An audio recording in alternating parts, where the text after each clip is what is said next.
the capital asset pricing model is based on rational markets and rational investors, right? And what does it mean to be rational? And maybe could you explain what the saying means: the market can stay irrational longer than you can stay solid? What does it mean to be rational? I'm married to a psychologist, by the way. You can ask my wife. We're economists. We have a very simple model of people. But what does it mean to be rational? Sometimes I think rational people, they don't pay attention to financial markets at all. They're into more important things like making friends. But on the other hand, there is some basic, simple notion of human rationality that is I think it's partly correct. People are partly rational. But they often make mistakes. And this is something we're going to talk about in the semester. Behavioral finance is an important field. We mostly think of ourselves... Do you think of yourself as rational? Sometimes. I don't know if we have agreement on this, but who's I never thought of myself as particularly rational. I have trouble with self-discipline. Do you ever get lazy? Yeah. Well, that's part of irrationality. Or do you ever find that you're just following entertainment? You're just bored with getting the facts. You want the entertainment? Procrastinated. So these are human traits. The capital asset pricing model, the heroic assumption that is often taken uncritically, is that everybody is investing according to that model. Now, on the face of it, that is absolutely absurd, because if you asked the population to describe the capital asset pricing model, it wouldn't be more than 1 in 100 who would know what you're talking about. To assume that they're just doing it is pretty extreme. On the other hand, I still like to go through the mathematics and see what would it be if everybody were extremely rational and logical, and how would the markets behave. It's interesting. So let's just think about one risky asset and one riskless asset. Suppose I put X dollars into a risky asset 1. Now I'm going to invest $1 total. I'm just normalizing it on $1. So the money I have left over after I invest X is 1 minus X, so I'll put that in the second asset, which is earning a sure but low return, R sub F. So what is the expected value of the return on my portfolio? Well, I have X dollars in the first asset, so it's going to be X times the expected return on the first asset, the risky asset. And I've got 1 minus X dollars in the riskless rate. And so the total expected return is XR1 plus 1 minus X times RF. And so what is the variance of my return? Well, the variance is just equal to X squared times the variance of the return on the first asset. So if X is 1, that means I put it all in the first axis. Then it's just the portfolio variance is the variance of the return on the first asset. What if I short it? I put minus 1.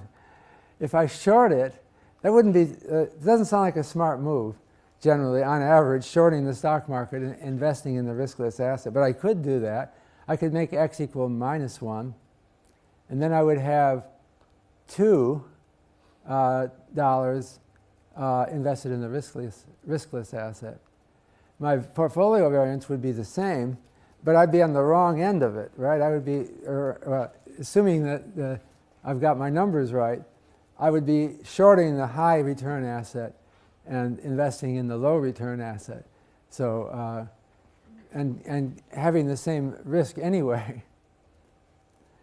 You can compute the portfolio standard deviation, which is just the square root of this portfolio variance. So it's linear. The standard deviation of the portfolio is linear in the expected return on the portfolio. I can make the real insight here is, I've tried to convey that last time. You want an expected return? I can give it to you on stocks, on anything you want. But I'll do it by exposing you to risk. I can leverage you up. You want 100% expected return next year? Great. I'll leverage you to the hilt And then you'll have that expected return, but you'll probably get wiped out because you've taken on too leveraged an investment. Let's illustrate the idea of how levering up to the hilt can give you any expected portfolio return you want. Let's say you start with $1 and there are only 2 investable assets in the world. Let's look at a risky asset which offers an expected return of 20% and a return standard deviation of 5%. And the other asset is the risk-free asset, which guarantees a return of 10% with no risk. If you want 100% expected return on your $1 portfolio, first borrow, aka short, $8 from the risk-free market, and now you have $9 to play with. Invest all $9 in the risky asset. This provides you with an expected return next period of 20%, so your portfolio now has $10.80 on average. Pay back what you owe, which is 8 times 1.1, or $8.80. You're left with $2 in your portfolio, and you have thus doubled your initial investment on average. Remember though, you took on an 8-to-1 leverage ratio to get here.